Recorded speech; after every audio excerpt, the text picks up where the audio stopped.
Cough syrup case में जांच तेजी से जारी है तो एसटीएफ लगातार गिरोह से सदस्यों को उठा रही है और अब बर्खास्त सिपाही आलोक सिंह एसटीएफ के हत्थे चढ़ गया है। आलोक सिंह ने लखनऊ में कोठी तक बना ली है। सिरप केस में अभी भी एसटीएफ कुछ अपराधियों को खोज रही है। देखिए रिपोर्ट।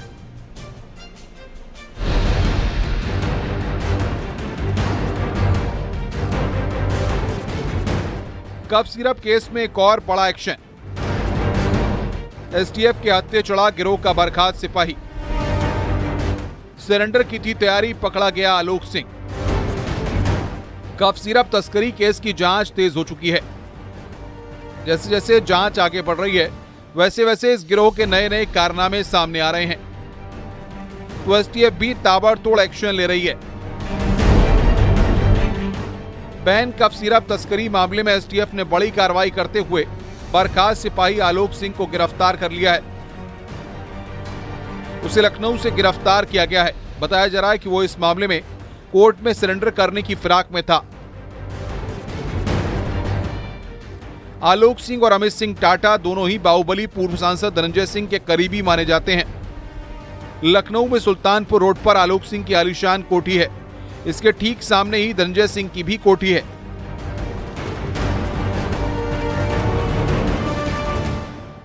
सोशल मीडिया में भी आलोक और अमित सिंह टाटा के साथ धनंजय सिंह के कई फोटो और वीडियो वायरल हैं।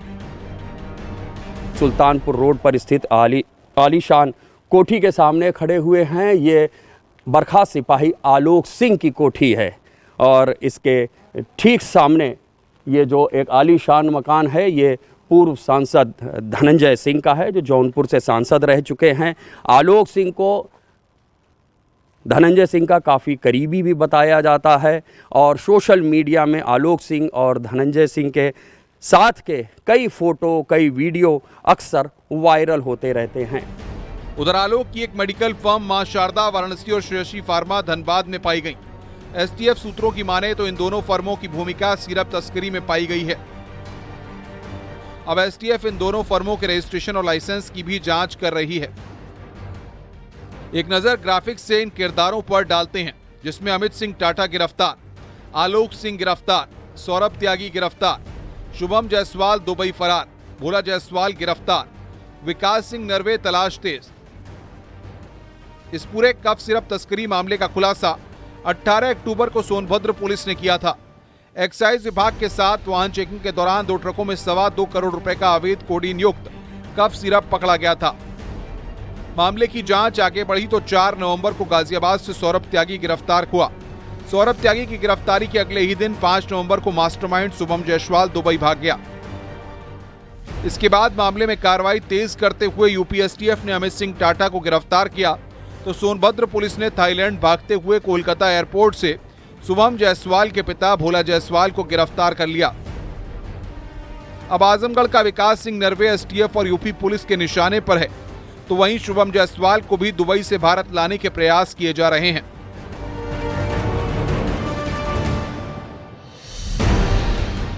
एसटीएफ की जांच में सामने आती है कि वाराणसी में मां शारदा और धनबाद में श्रेयसी के नाम से आलोक सिंह की 2 फर्म थीं, जिस पर कफ सिरप की काफ़ी खरीद हुई और उसकी खरीद बिक्री में तमाम गड़बड़ियां पाई गईं, जिसके बाद अब आलोक सिंह को यूपी एसटीएफ ने गिरफ्तार कर लिया है। उसकी दोनों फर्मों के ड्रग लाइसेंस से लेकर तमाम कागजातों की जांच भी यूपी एसटीएफ कर रही है। कैमरामैन मनोज शाही के साथ ऋषभ मणि त्रिपाठी, न्यूज़ 18 लखनऊ।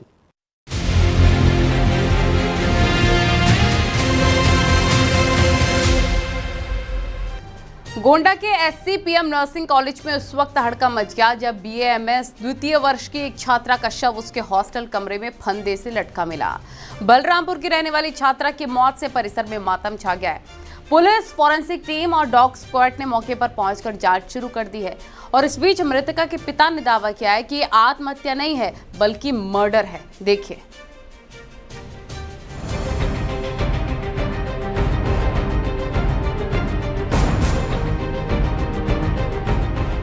गोंडा में मेडिकल की छात्रा का शव मिलने से सनसनी मच गई।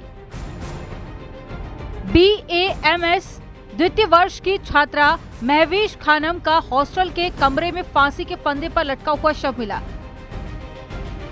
जिसके बाद में पुलिस फॉरेंसिक की टीम जांच पड़ताल के लिए पहुंची। शव मिलने के बाद में हॉस्टल में रहने वाली सभी छात्र छात्राएं डरे हुए हैं, तो वहीं दूसरी तरफ मृतका के पिता का कहना है कि उनकी बेटी की हत्या की गई है।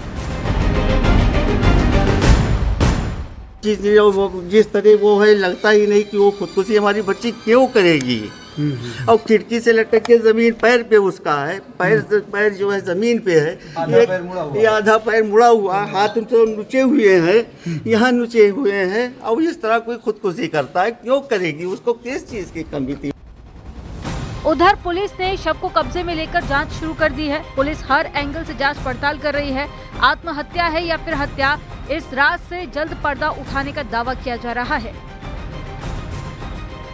फंदा लगाकर आत्महत्या कर ली, इस सूचना पर तत्काल स्थानीय पुलिस व उच्च अधिकारीगण मौके पर पहुंचे और घटनास्थल निरीक्षण किया गया। मृतका के परिजनों को मौके पर बुलाया गया। शव के पंचायतनामे की कार्रवाई कर पोस्टमार्टम हेतु भिजवाया गया है। मौके पर फील्ड यूनिट टीम को बुलाया जाकर साक्ष्य की कार्रवाई करवाई गई है। प्रकरण में गहनता से जांच की जा रही है और अग्रिम वैधानिक कार्रवाई की जाएगी। महवीश खानम गोंडा के पड़ोसी जिला बलरामपुर के अलीजानपुरवा की रहने वाली थी और SCPM में पढ़ाई कर रही थी। वह हॉस्टल में 2 सहेलियों के साथ में रहती थी। सोमवार की दोपहर उसके साथ रह रही छात्राएं मेडिकल कॉलेज में क्लास लेने के लिए चली गई, लेकिन वह हॉस्टल में ही रुकी रही। दोपहर बाद जब दोनों छात्राएं हॉस्टल पहुंची तो कमरे का दरवाजा अंदर से बंद पाया। छात्राओं ने कमरे की खिड़की पर जाकर देखा तो खिड़की के ऊपर ग्रिल से रुपट्टे के सहारे महविश का शव लटका हुआ था। Bureau report, news 18।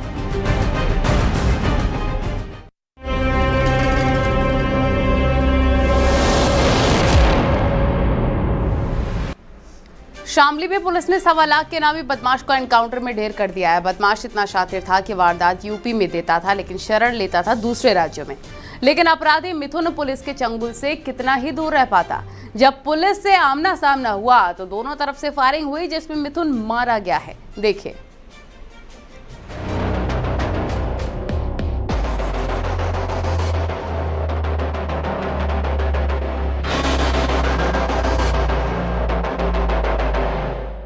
बावरिया गिरोह पर पुलिस का एक्शन।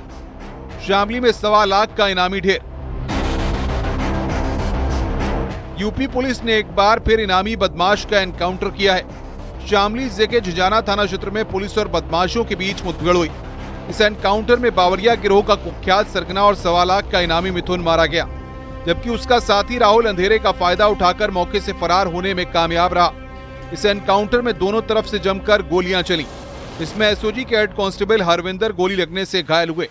वहीं जिजाना थाना प्रभारी वीरेंद्र कसाना की जैकेट में गोली लगकर निकल गई, जिससे वो बाल बच गए। हेड कांस्टेबल हरविंदर को सीएचसी से जिला अस्पताल रेफर किया गया, जहां उसका इलाज जारी है।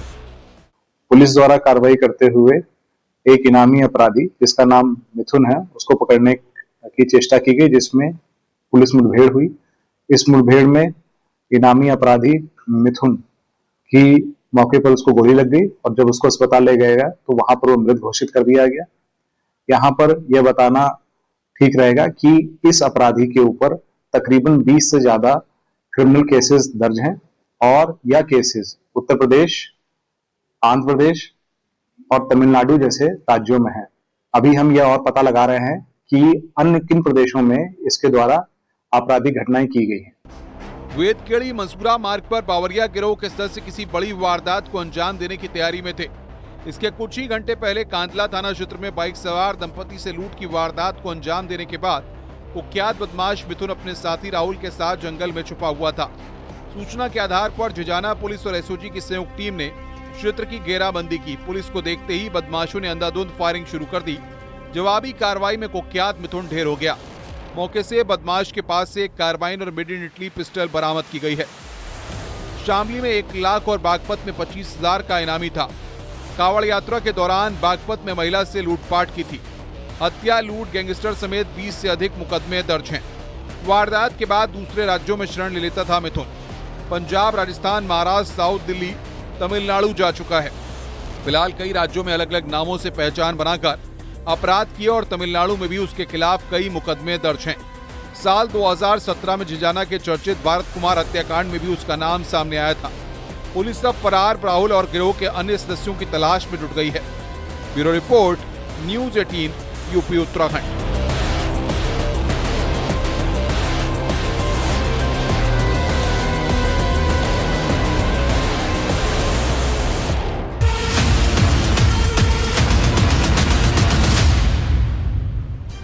बरेली में दिल्ली लखनऊ हाईवे पर एक बच्चे का शव लोहे के बॉक्स में मिला। बक्से में टॉफी और कुरकुरे भी थे। शुरुआती जांच में गला घोंटकर हत्या की आशंका जताई जा रही है, लेकिन तंत्र मंत्र में मर्डर की वारदात भी कही जा रही है। ये पूरा मामला क्या है, आपको इस रिपोर्ट में दिखाते हैं।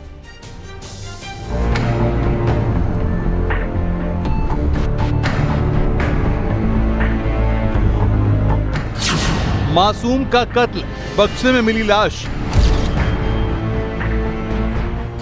डेड बॉडी के साथ टॉफी और कुरकुरे।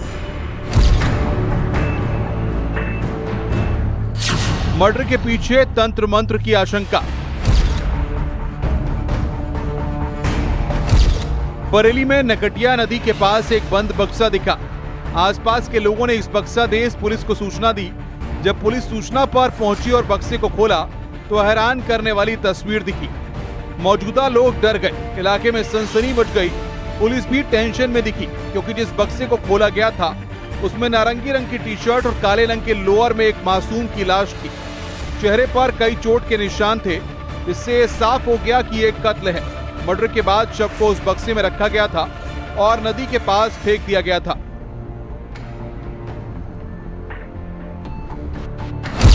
पुलिस इस केस में आगे बढ़ी। शव को बक्से से बाहर निकाला गया तो बच्चे की उम्र करीब 8 साल बताई गई, लेकिन इस दौरान बक्से सिर्फ डेड बॉडी ही नहीं बल्कि कुछ ऐसे सामान मिले जो पुलिस को और सोचने पर मजबूर करने वाले थे। इस बक्से में शव के साथ कुछ चॉकलेट और कुरकुरे चिप्स के पैकेट थे। आसपास के लोगों को भी फोटो दिखाकर बच्चे की पहचान कराई जा रही है। अब तक की तफ्तीश में बच्चों की गला घोंटकर हत्या की बात सामने आ रही है, क्योंकि उसके गले पर निशान है, साथ ही उसके आंख पर भी चोट के निशान हैं। दिल्ली लखनऊ हाईवे पे नकटिया पुल के नीचे एक बक्से में 8 से 10 साल के बच्चे का शव प्राप्त हुआ। सूचना प्राप्त होते ही थाने की पुलिस मौके पर पहुंची, फील्ड यूनिट भी मौके पर पहुंचा। इसमें FIR पंजीकृत करा दी गई है। जनपद बरेली द्वारा तत्काल 4 टीमों का गठन किया गया है घटना के अनावरण हेतु।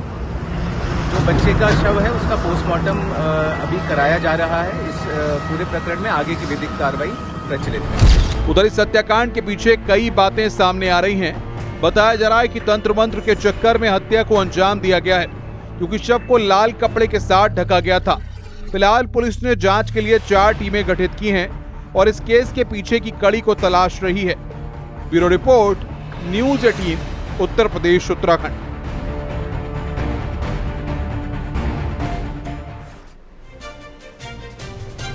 आगरा में एक सनसनीखेज हनी ट्रैप गैंग का पुलिस ने खुलासा कर दिया है। आरोप है कि एक महिला ने डीसीपी सिटी को शिकायत दी कि एक लड़का अश्लील वीडियो बनाकर ब्लैकमेल करके लाखों रुपए की डिमांड कर रहा है। लेकिन जब पुलिस ने मामले की जांच की तो सामने आया कि महिला ही हनी ट्रैप की सरगना है। महिला अपने साथियों के साथ मिलकर लड़कों को फंसाती थी, लोगों के नंबर पर मिस्ड कॉल देते थे और फोन आने पर होटल में चलने का प्रस्ताव देती थी। इस दौरान कोल्ड ड्रिंक में नशीला पदार्थ मिलाकर पिलाती थी और उनके अश्लील वीडियो बनाकर सोशल मीडिया पर वायरल करती थी। झूठे रेप केस में फंसाने की धमकी देती थी। गैंग में महिला और 4 युवक गणेश, रियाज, प्रविंद्र और प्रवेश शामिल हैं और आरोपी रियाज खुद को कानपुर पुलिस का अधिकारी बताता था और पीड़ितों को धमकाने का काम करता था। अब तक ये शातिर गैंग 3 लोगों को अपना शिकार बना चुका है। फिलहाल पुलिस ने महिला के एक साथी गणेश को गिरफ्तार कर लिया है। बाकी आरोपियों की तलाश की जा रही है। एक महिला को आगे खड़ा करके एक इन्होंने इस तरह से गैंग बना रखा है जो कि लोगों का सेक्सटॉर्शन लोगों से करते हैं और एक बार जब वो ट्रैप में आ जाते हैं तो ट्रैप में आने के बाद उनसे पैसे की उगाही करते हैं।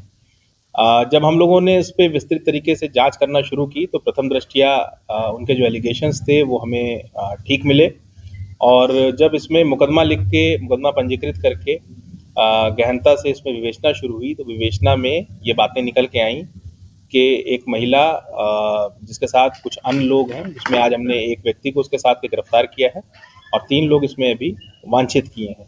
वो लोग गैंग बनाकर इस तरह का कृत्य करते थे। जहां पर पहले लोगों को आइडेंटिफाई करते थे। आइडेंटिफाई करने के बाद उनके नंबर पर पहले एक मिस कॉल जाती थी। मिस कॉल जाने के बाद जब वो उस पर बैक कॉल करते थे तो बैक कॉल करने पे उनको किसी पर्टिकुलर स्थान पे आके उनको किसी होटल में ले जाकर अलग अलग तरीके से वीडियो बनाई जाती थी और बाद में उन वीडियो के एवज में उनको डरा के धमका के कि यदि आप इतना पैसा नहीं दोगे तो आपके खिलाफ हम मुकदमा लिखाएंगे और मुकदमा लिखा के फिर आपको जेल भिजवाएंगे। इस तरह का कृत्य किया जाता था। आगरा में पुलिस ने हनी ट्रैप गैंग का खुलासा किया है। इस पूरे मामले की मुख्य आरोपी महिला पहले पीड़िता बनकर पुलिस के पास पहुंची तो पुलिस ने जांच पड़ताल की तो पता चला जो पीड़िता है वही इस गैंग की मुख्य आरोपी निकली। दरअसल बीते दिनों डीसीपी के पास एक कंप्लेंट महिला ने दर्ज कराई और बताया था कि एक व्यक्ति के द्वारा उससे अश्लील वीडियो बनाए गए हैं, वायरल करने की धमकी दे रहा है, पैसे की डिमांड कर रहा है। जिसके बाद पुलिस ने जांच पड़ताल शुरू की। जांच के दौरान जो सच सामने आया वह सुनकर पुलिस भी दंग रह गई। जो पीड़िता थी पुलिस में कंप्लेंट दर्ज कराने आई थी वही हनी ट्रैप गैंग की मुख्य आरोपी थी। वही महिला अपने साथियों के साथ मिलकर लोगों को अपने जाल में फंसाती थी। फोन पर मिस कॉल के जरिए लोगों से दोस्ती की जाती थी। उसके बाद झूठे प्यार का नाटक करके उनके साथ अश्लील वीडियो शूट की जाती और उन वीडियो को वायरल करने की धमकी ये महिला देती थी। इसके एवज में लाखों रुपए इन लोगों से वसूले जाते थे। इटावा में शादी के 9 साल बाद पत्नी के घर से चले जाने के बाद परेशान पति ने फांसी लगाकर आत्महत्या कर ली। दोनों ने लव मैरिज की थी। मृतक के भाई ने कहा कि दोनों के बीच किसी बात को लेकर विवाद हुआ तो पत्नी बच्चों को साथ लेकर अपने मायके चली गई। इसके बाद भाई ने सुसाइड कर लिया। फिलहाल पुलिस ने शव को पोस्टमार्टम के लिए भेज दिया है। पता चला कि पति पत्नी के बीच कुछ झगड़ा हुआ था 3-4 दिन पहले। तब से वो मायके चली गई बच्चों को लेके, तो वहीं थी, घर पे कोई था नहीं, अकेले थे। और गोरखपुर में पैसों के लेन देन विवाद में युवक की हत्या का मामला सामने आया है। दोस्तों ने ही हत्या के बाद शव को महराजगंज में लाकर फेंका था। शव की पहचान छिपाने के लिए हत्यारोपियों ने युवक के शव को धारदार हथियार से काटकर सिर और धड़ को अलग कर दिया था, जगह जगह फेंक दिया था। मामले में पुलिस ने 2 आरोपियों को हिरासत में लिया। फिलहाल पुलिस ने शव को पोस्टमार्टम के लिए भेजा है और बाकी आरोपियों की गिरफ्तारी में जुट गई है।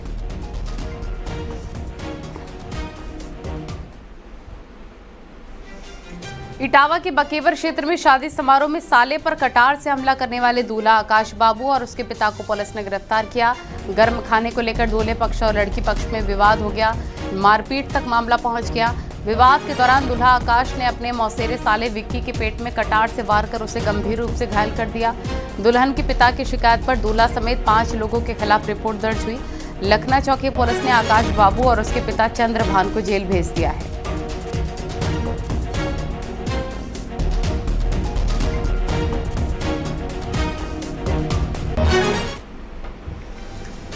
और चंदौली में स्कूटी पर बैठने से मना करने पर युवक की निर्मम हत्या कर दी गई। पुलिस ने 48 घंटे के अंदर आरोपी युवक को गिरफ्तार किया। दरअसल देर रात आरोपी संदीप यादव ने मृतक रोहित को स्कूटी पर बैठने के लिए मना कर लिया था। इसी बात को लेकर दोनों के बीच विवाद हुआ।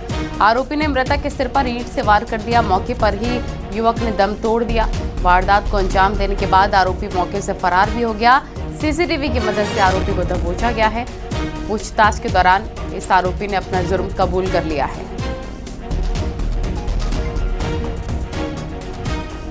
में एक युवक का शव मिला था, जिसकी कुछ देर के बाद बहादुरपुर के निवासी राज साहनी द्वारा बताया गया वह शव उसके भाई रोहित निषाद का है। उक्त संबंध में सुसंगत धाराओं में अभियोग पुलिस द्वारा पंजीकृत किया गया। तत्पश्चात घटना का सफल अनावरण करते हुए उक्त अभियोग घटना में सम्मिलित अभियुक्त संदीप यादव को, जो मड़िया का रहने वाला है, को गिरफ्तार करते हुए किया गया है। मिर्जापुर में पेट्रोल पंप पर तेल लेने पहुंचे बदमाशों ने कर्मचारियों से बदसलूकी की है। इसके बाद जब स्टाफ ने तेल देने से इनकार करने पर पेट्रोल पंप पर जमकर तांडव किया। 5-6 लोगों ने हाथों में डंडा लाठी लेकर पेट्रोल पंप पर धावा बोल दिया। कर्मचारी जब बचने के लिए ऑफिस में घुसे तो गेट तोड़कर उसकी पिटाई कर दी। पेट्रोल पंप पर पिटाई करने का सीसीटीवी फुटेज सामने आया है। घटना की सूचना पर पहुंचे एएसपी ने घटना की जांच की। आरोपियों को पकड़ने के लिए 3 टीमों का गठन किया गया है। पेट्रोल पंप मालिक ने आरोप लगाया कि दबंगों ने धमकी दी है कि उनसे हर महीने 1 लाख रुपए की मांग की गई है।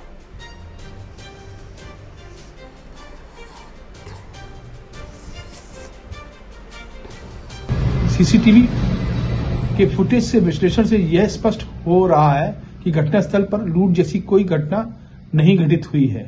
प्रतिपक्षी का घर पेट्रोल पंप के सामने ही स्थित है। पुलिस की टीमें लगातार क्रियाशील हैं। शीघ्र ही इस प्रकरण में विधिक कार्रवाई पूर्ण कर ली जाएगी। मौके पर शांति व्यवस्था की स्थिति सामान्य है।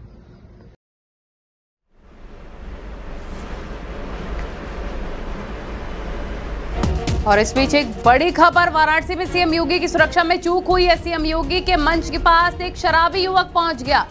पास खड़े सुरक्षा बलों ने शराबी युवक को पकड़ा है। मंच पर मौजूद थे सीएम और केंद्रीय मंत्री धर्मेंद्र प्रधान भी मंच पर मौजूद थे। नमो घाट पर तमिल संगमम कार्यक्रम की पूरी घटना है। ये बड़ी और अहम जानकारी, आज अहम दौरा है सीएम योगी का, जहां वो मंच पर मौजूद थे। और बता दें आपको कि एक शराबी पहुंच गया मंच पर सीएम योगी के पास। सुरक्षा बलों ने जल्दी से उस शराबी युवक को पकड़ा है। केंद्रीय मंत्री धर्मेंद्र प्रधान भी थे मंच पर और सीएम योगी भी थे और अब उस शख्स को पकड़ लिया गया है।